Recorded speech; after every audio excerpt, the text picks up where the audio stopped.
নিজে নিজে মানুষ যে আজার নেই গো মানুষ দুনিয়াটা শুধু স্বার্থে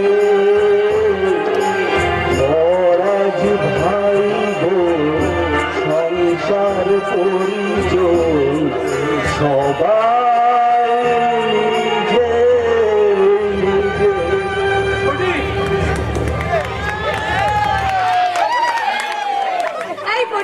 জানো তো আজকে দেবদাসকে না আমি দুটো গেমে হারিয়ে দিয়েছি। না আমি কিছু ইচ্ছে করে হেরে গেছি। বাবা হেরে গিয়ে আবার মিথ্যে কথা। ও সত্যি কথা বলতে ভাষা এই পৃথিবীতে শুধু রাজ্য নিয়ে এসেছে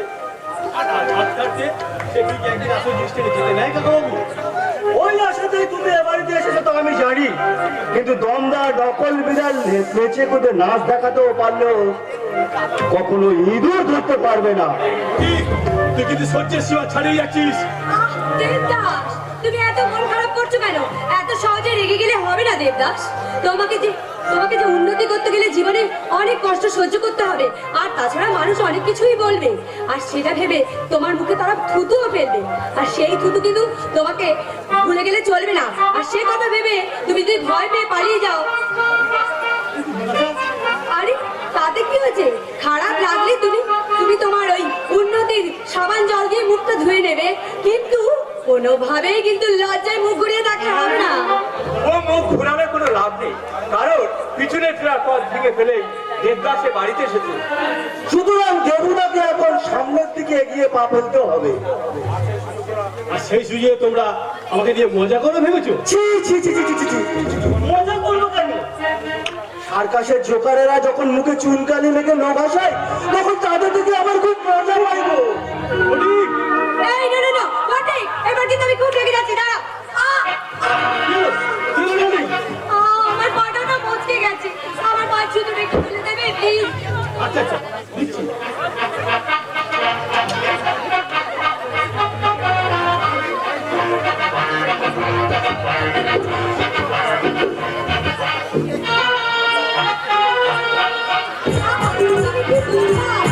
একবার জুতো নিয়ে দাঁড়াবো কি করে? ও শিও দিচ্ছি, আরেকটা দিচ্ছি।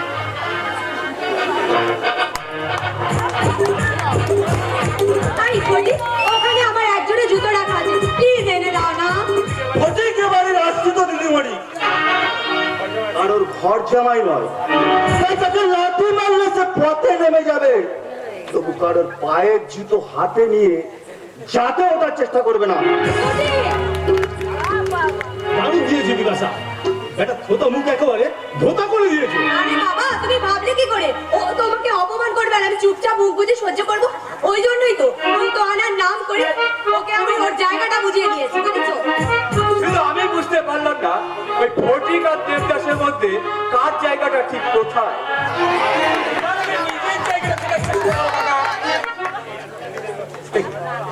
দেবদাস, তুই চুপা নিয়ে দাঁড়িয়ে কি করছিস? ব্যায়াম করছে ব্যায়াম। নতুন যুগের উন্নতি আর অগ্রগতি, আধুনিক যোগ ব্যায়াম।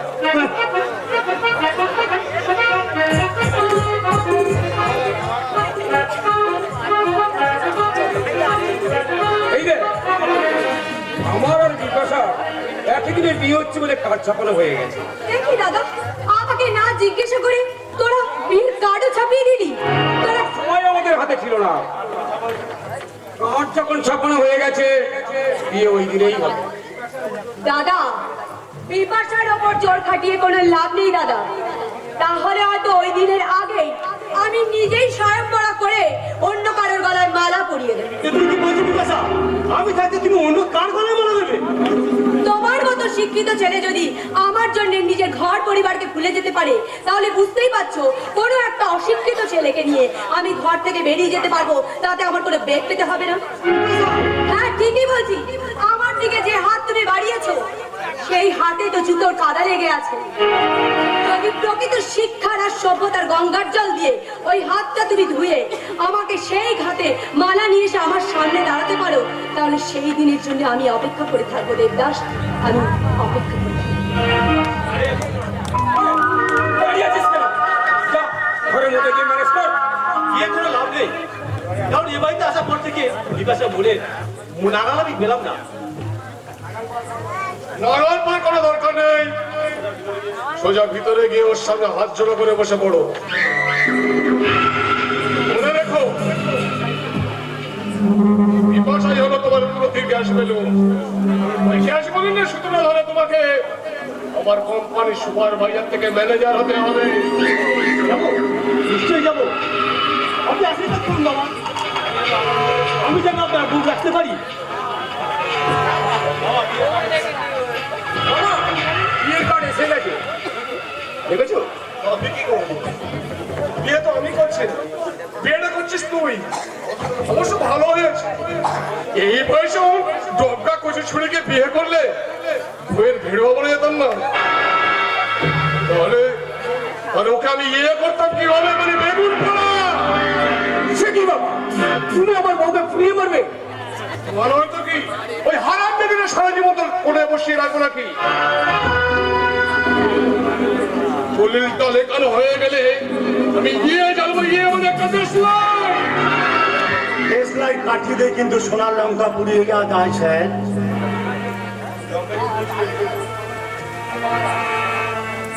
লঙ্কা যে পুড়িয়েছিল তার মুখটা পুড়িয়ে সেই আগুন নেভাতে হয়েছিল, কিন্তু তোমার মুখে তো তেমন কোনো দাগ দেখতে পাচ্ছি না। তোমার পরিচয়টা কি তাহলে? আমার নাম অভিমন্যু। ও তুমি কদিন হলো ওই সিস্টার মারিয়ার ঘরে এসে ভর করেছো, আর এখন এসেছো ওই দেবদাসকে ফিরে নিয়ে যেতে? আগে না, দেবদাসকে আমি ফিরে নিয়ে যেতে আসেনি। শকুন যখন ভাগাড়ের দিকে নজর দেয় তখন তাকে সন্দেশের লোভ দেখালেও তার সেদিকে নজর আসে না। তুমি কি বলতে চাইছো? ওই দেবদাস হলো শকুন আর আমার বাড়িটা হলো ভাগাড়। এই তো খুব সহজেই স্যার আপনি বুঝে গেছেন, অথচ এইসব লোকেরা আপনাকে কত ভীষণ গালাগালি দেয় কেন আমি বুঝি না। লোকে আরো যে কি বলে সেটা তুমি নিশ্চয়ই জানো। এরপরেও তুমি এখানে এসেছো কেন? এক মহা সর্বনাশের হাত থেকে আপনাকে বাঁচাতে স্যার। তাই নাকি? তো আমাদের আমার কি এমন ইয়ে হলো, মানে সর্বনাশ? এখনো হয়নি স্যার, তবে হতে চলেছে। ওই মল্লিকাকে এবারে বউ করার স্বপ্নটা চিরদিনের মতো ভুলে যান। এই হারামি! গায়ে দাঁড়িয়ে কার সঙ্গে কথা বলছিস সেটা তুই জানিস? তা আমি জানি স্যার, কারণ এই স্কুল কলেজে ভর্তি হতে গেলে আপনাদের ঠিকুচি জানার কোনো দরকার নেই স্যার। আছে আছে আছে, মুকুন্দ সাহার ঠিকুজি কুষ্টি জানার প্রয়োজন আছে। মানে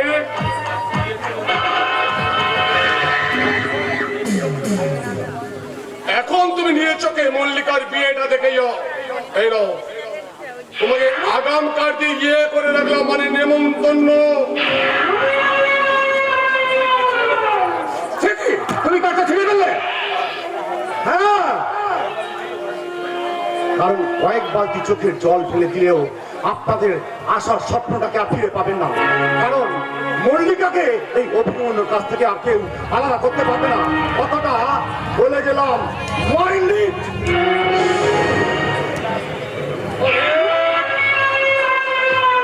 দাঁড়িয়ে আছিস কেন? প্রশাসনকে খবর দে। আপনি বললেন বাবা আজ রাতের মধ্যে ওকে আমি লাশ হাফিস করে দেবো। আমি ওর চোখের সামনে থেকে মল্লিকাকে গাড়ি আসতে দে। তারপর শহর ভালোবাসার ইয়েতে আগুন জ্বালিয়ে তারপর বুকে আগুন দেবো। তার আগে তোরা খবর নে ও কোথা থেকে এসেছে আর কি ওর পরিচয়। ওর পরিচয় আমি জানি বাবু। জানিস? হ্যাঁ, এই মাত্র যে ছেলেটা বেরিয়ে গেল তার আসল নাম অমর বিশ্বাস।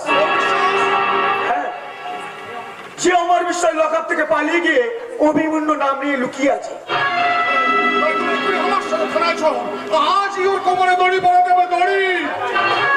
তার আগে আমাকে কিছু মোটা ধরনের টাকা দিতে হবে বাবু। টাকা? সত্যি কথা বলার জন্য তোমাকে টাকা দিতে হবে? না না না, আসল সত্যি কথা চেপে যাওয়ার জন্য চাই টাকা। আর জহরদাকে খুন করার জন্য কে রশিদ খানকে টাকা দিয়েছিল সে কথাটা যদি আমার মুখ কষ্টে যদি বেরিয়ে যায় সঙ্গে দড়ি পড়বে মানিক। এতদিন নাম তাহা এই মুকুন্দ সাহার মধ্যে এত বড় আগামী লোক আর দুনিয়ায় কেউ নেই। এখন তো শালা তুই দেখছিস এই মুকুন্দ সাহার মুখেও কালি লেপে দিয়েছিস রে। এই দুই হারামি মিলে প্রথমে ওই অমর বিশ্বাসের গলায় ইয়ে পড়াবো, ইয়ে মানে দড়ি, ফাঁসির দড়ি।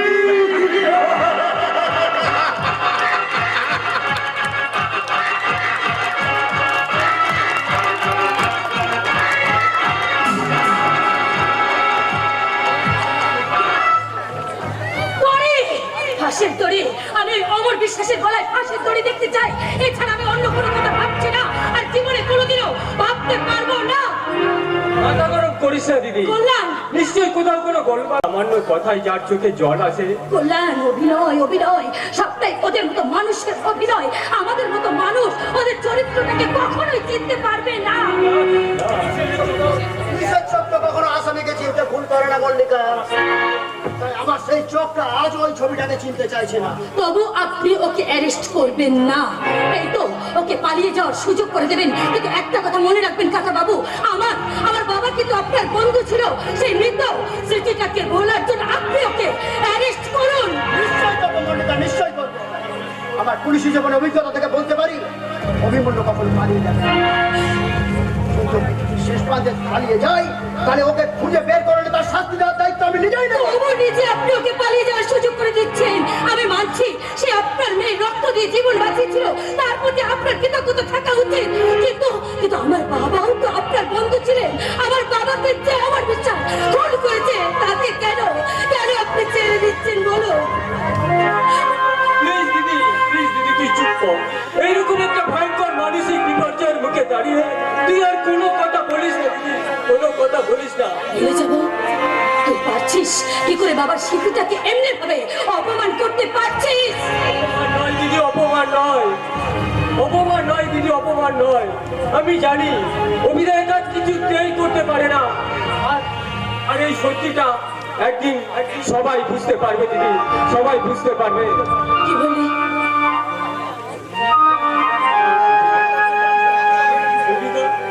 অভিদা নিশ্চয়ই এ কাজ করেনি, তুই মাথা ঠান্ডা না। অভিদা জানে এ কাজ করেনি সে। কল্যাণ, কল্যাণ,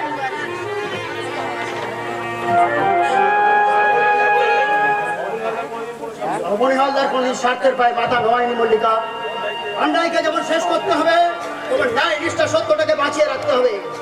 তাহলে এই খাকি পোশাক পরে এর পিছনে তো একটা মানুষ আছে মল্লিকা। আছে আছে, আমি মানছি কাকা বাবু, আছে। আপনি তুমি আপনি মাত্র 2 দিন সময় দাও, তার মধ্যে আমি ঠিক সত্যটাকে খুঁজে বের করে আনবো। তার মধ্যে যদি না পারি, ঠিক ওই যদি তার মধ্যে পালিয়ে যায়, তাকে পৃথিবীর যে প্রান্তে থাকবে তাকে খুঁজে বের করে শাস্তি দেওয়ার দায়িত্ব আমি নেবো। তাতেও যদি না হয়, তোমার সামনে দাঁড়িয়ে এই পিস্তলের ছোটা বুড়ে নিজের বুকে নামে পাপের প্রায়শ্চিত্ত করবো।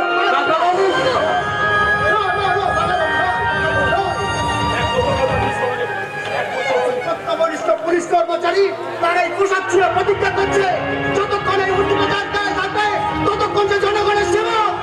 নইলে প্রয়োজনে তার জীবন দিয়ে তার প্রমাণ রেখে যাবে, প্রমাণ রেখে যাবে, প্রমাণ রেখে যাবে, প্রমাণ রেখে যাবে।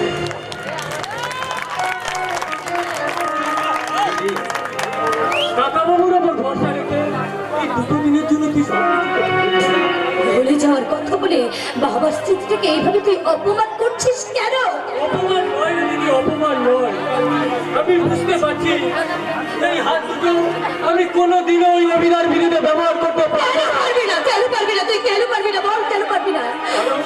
কারণ আমি জানি অভিধা এ কাজ করতে পারে না, আর আমি জানি এ কাজ করেনি সে। আর সময় একদিন এই সত্যটাকে সমর্থন করবে দিদি, সমর্থন করবে। নেই, সত্য নেই। আজ মিথ্যা ওই রাজাদের মতো সিংহাসনে বসে আছে। আজ সত্যগুলো ওই মিথ্যাবাদী কালো খাতায় নাম লিখিয়েছে। তাই কোনোদিন সেই সত্যের কুয়াশা জড়িয়ে আমি কোনোদিন ভালো হতে পারবো না, কোনোদিন পাবো না। আর মিথ্যার তফাৎটা কোথায় জানো মল্লিকা? আমরা চোখে যা দেখি সেটাই সত্যি, আর কানে যা শুনি সেটা হলো মিথ্যা। তাহলে আরো কয়েকটা মিথ্যা শোনার জন্য কান পেতে বসে আছি অমর।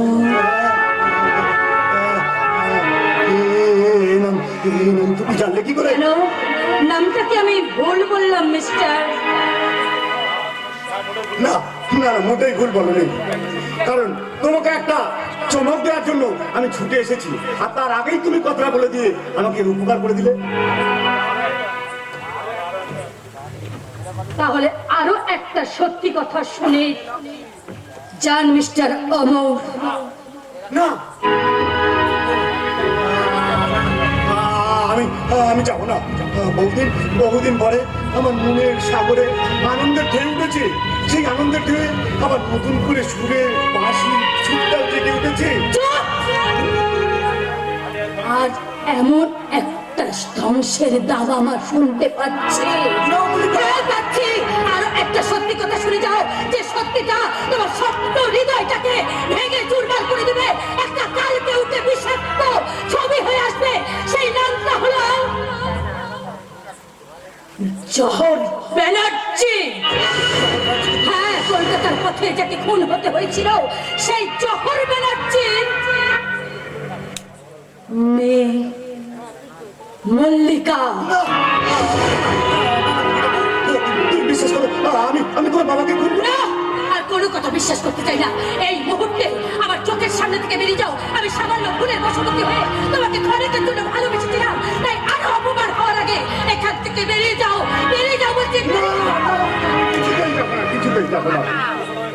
এই পৃথিবীতে আমার কোথাও যাওয়ার জায়গা নেই মল্লিকা। অনেক বিপর্যয়ের মধ্যে আমি যে তোমার কাছে সুখের সন্ধান পেয়েছি, তুমি আমার একমাত্র সুখের সন্ধান। তুমি পাশে থাকলে আমার সব বাধা বিপত্তি কাটিয়ে আমি নতুন করে সূর্য উদয় করবো মল্লিকা, নতুন করে সূর্য উদয় করবো। আর তোমার বাবাকে যারা মেরেছে তাদের আমি 1 ঘন্টার মধ্যে তোমার কাছে এসে হাজির করাবো। তুমি আমার উপর এইটুকু বিশ্বাস রাখো। সত্যের রাজপ্রাসাদ কখনো করা যায় না মিস্টার অমর। একদিন আমি ভালোবাসার প্রতিদান দিয়েছিলাম তোমার, তার প্রতিদানে আমার বাবাকে কলকাতার পথে তুমি গুলি করে মেরেছো। বেরিয়ে যাও, আমি তোমাকে ঘৃণা করে। বেরিয়ে যাও, বেরিয়ে যাও। কিছুতেই আমি যাবো না এখান থেকে। আমাকে বিশ্বাস করতেই হবে। না, আমি তোমাকে বিশ্বাস করি।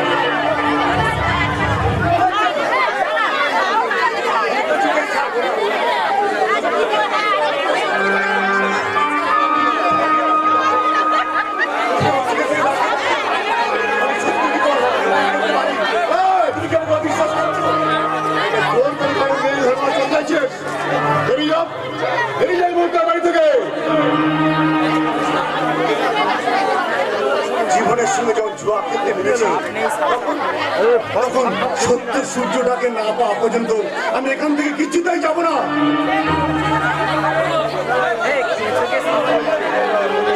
এই পৃথিবীর একমাত্র কেউ আমাকে একটু বাঁচার ঠিকানা দেয়নি।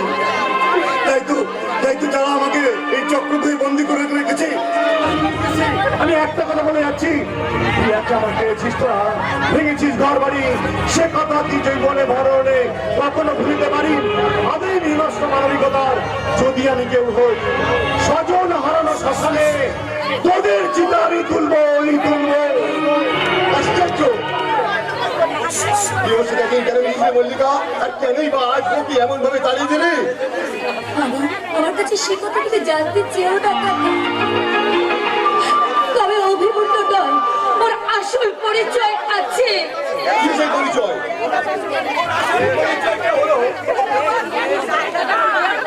অমর বিশ্বাস। আমি এই মাত্র মুকুন্দ সাহার কাছে জেনে এলাম। মুকুন্দ তবে কি বলেছে কিন্দারণ? জানিয়েছে অভিমন্যুর আসল নাম হলো অমর বিশ্বাস। অমর বিশ্বাস আমার দাদাকে গুলি বলে খুন করেছিল। হ্যাঁ, এই সেই অমর বিশ্বাস। আমি কি শুনছি যে আমাদের সংসার সংসারে এতদিন ধরে যাতায়াত করছে, আর সেই শয়তানটা শুধু যাতায়াত নয়, শেখ মল্লিকার সঙ্গে প্রেমের মাইফিল বসিয়েছে। চিন্তারণ তুই থানায় যা, চিন্তারণ তুই থানায় যা, ওই শয়তানের পরিবহনের ব্যবস্থা কর। পুলিশ সব কথা জানে, তবে ওকে গ্রেপ্তার না করে ওরা নাকি নজরবন্দি করে রেখে। কেন কেন কেন? সেটা মল্লিকা ভালোই করে জানে, চিন্তারণ সেটা মল্লিকা ভালো করেই জানে। ওই ওই শয়তানটা মল্লিকাকে বিয়ে করবে বলে মুকুন্দ বাবুকে শাসিয়ে এসেছে। ভুল। আমি এক বিরাট ষড়যন্ত্রের শিকার হয়েছি কাকা, আর আমার ভুলে আর কখনো আমি এমন ভুল করতে চাই না কাকা। তাই আমি তোমাদেরকে কথা দিচ্ছি, ওই মুকুন্দ বাবুর ছেলেকেই আমি আমি বিয়ে করবো। মল্লিকা, তুই সত্যি বলছিস তুই মুকুন্দ ওর ছেলেকে বিয়ে করবি? আমরা তাহলে বিয়ের আয়োজন শুরু করি। ওরা তো কাঠ ছাপিয়ে বসে রেখেছে, তোর কথা ভেবে আমরা সাহস পাইনি। যাও, তোমরা আমার বিয়ের আয়োজন করো। মল্লিকা, তাহলে তাহলে আমরা যাচ্ছি তোর বিয়ে আয়োজন করতে। তুই সাবধানে থাকিস মা, চল চিন্তারণ চল, আর দেরি করে লাভ নেই, এগুলি বিয়ে আয়োজন করতে হবে। চলে আমার সাথে। প্রতিশোধ আমাকে যেমন করে হোক নিতে হবে। ওই শয়তানটা চোখের সামনে থেকে আমার সিঁথিতে সিঁদুর, হাতে শাখা, ওই ওর স্বপ্নটাকে একটু একটু করে ভেঙে চুরমার করে দিতে হবে। তারপর আমার চোখের তলায় ওই ভালোবাসাটাকে আমি মাঝে দিয়ে আমার বাবার পিতৃ হত্যার প্রতিশোধ নেব। চরম প্রতিশোধ।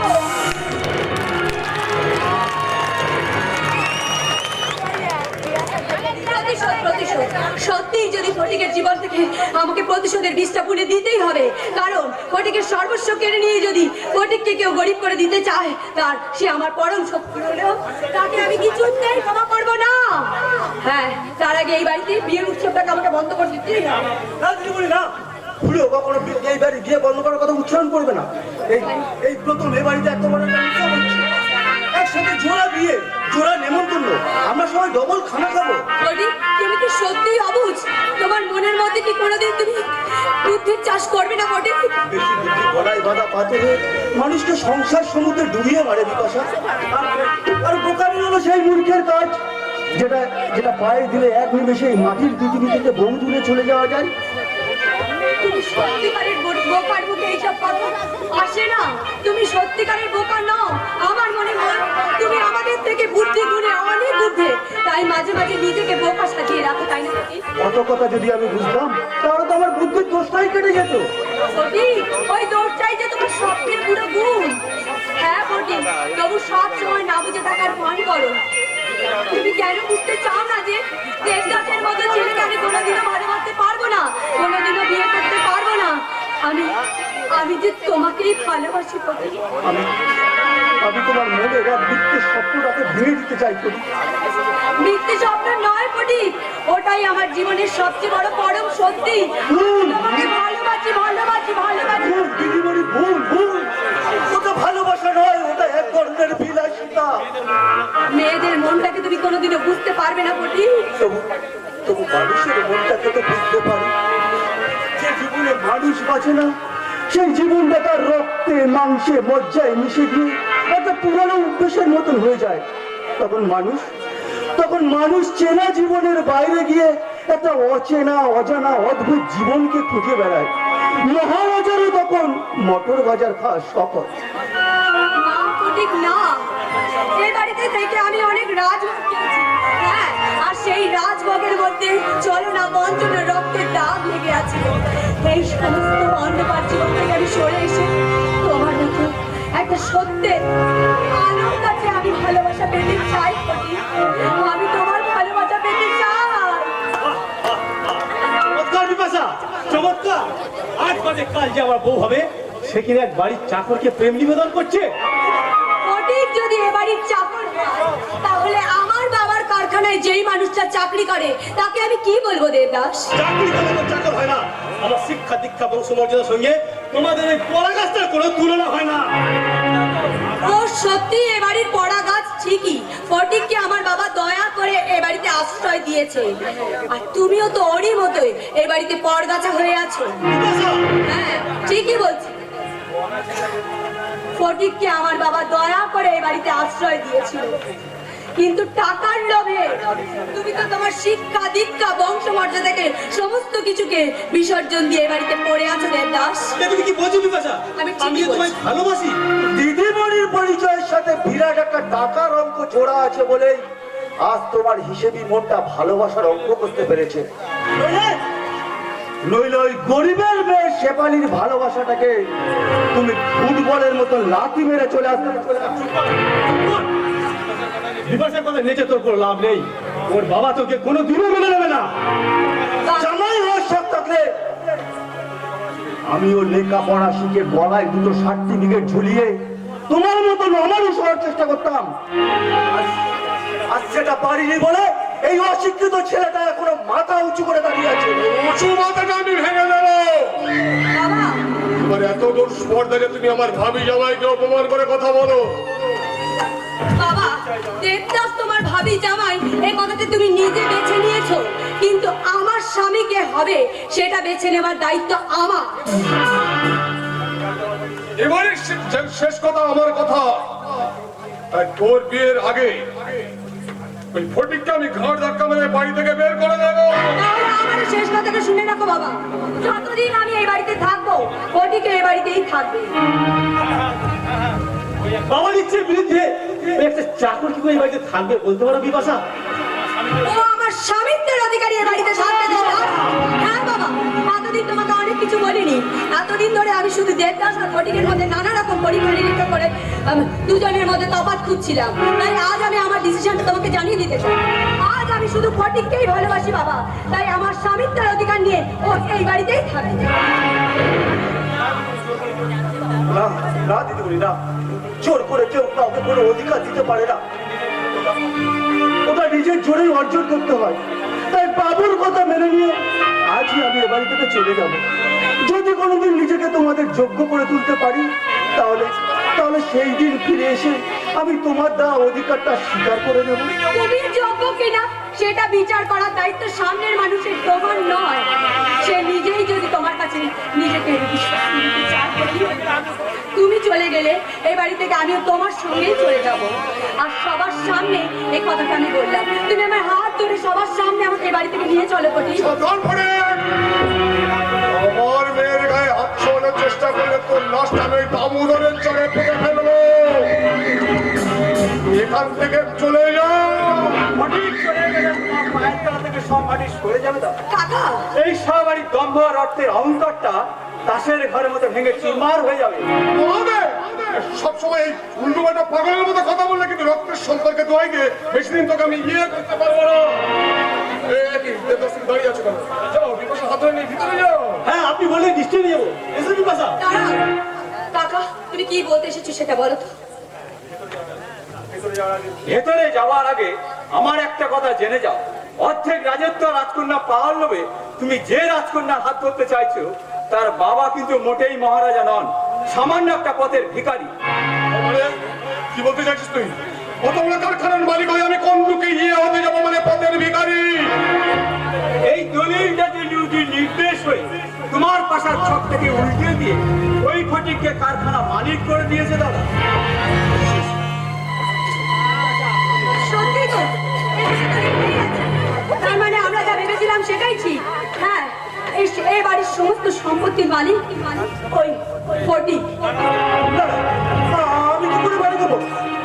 তুমি কি বলছো কাকা বাবু? পাগলে কিনা বলে আর ছাগলে কিনা খায়। কোথা থেকে একটা কি কাগজ এনে তোকে ফাঁদে ফেলতে চায় রে বটে? ওই ফাঁদে পা না নিয়ে এখান থেকে পালিয়ে যা।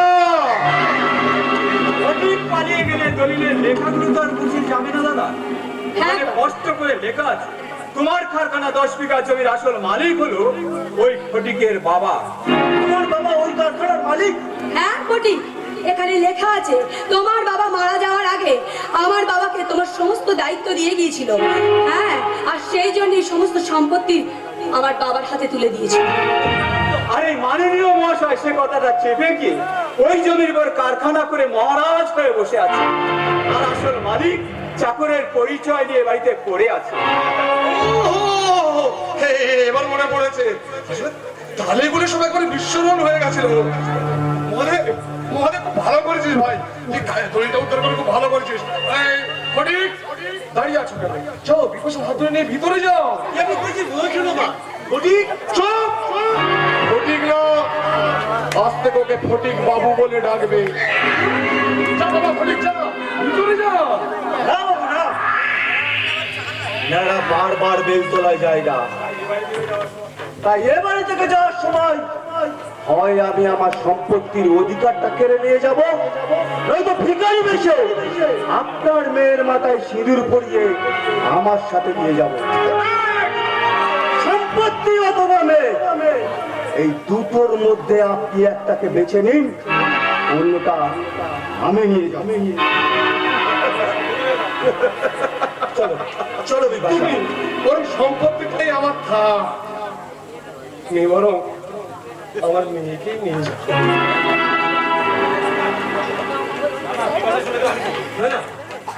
চলে গেলে আমি কি করবো? তুমি জাহান নামে যাবে শালা। যে ছেলে 6 মাস একটা মেয়ে পড়াতে পারে না, তাকে আমি মানুষ বলে মনে করি না। কিন্তু ফটিক, তুই বিকাশের জন্য 20 লাখ টাকা সম্পত্তি বিলিয়ে দিবি? ঘরের লক্ষ্মীর চেয়ে বড় সম্পদ আর তো কিছু হতে পারে না কাকা বাবু। আমার বাবু যে সেই টাকার লোভে সেই সম্পদটাকে বিক্রি করে দিলেন, এটাই আমার জীবনের সব থেকে বড় পাওনা। ফটিক,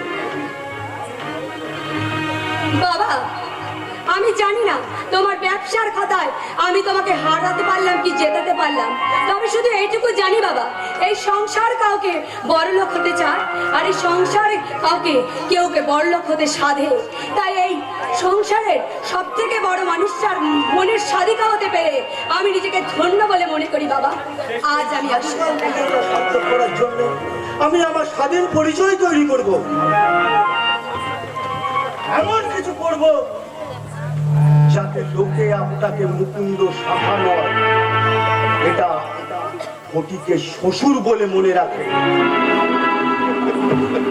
চলো বিপাশা। চলো।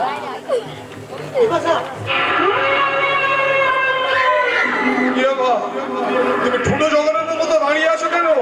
যাও লোটা কম্বল গুছিয়ে উল্টো রাতে যাবে তোমার এই মাসির বাড়ি রওনা দাও। কিন্তু আমি কোন মুখে এখন ওই মাসির বাড়ি ফিরে যাবো?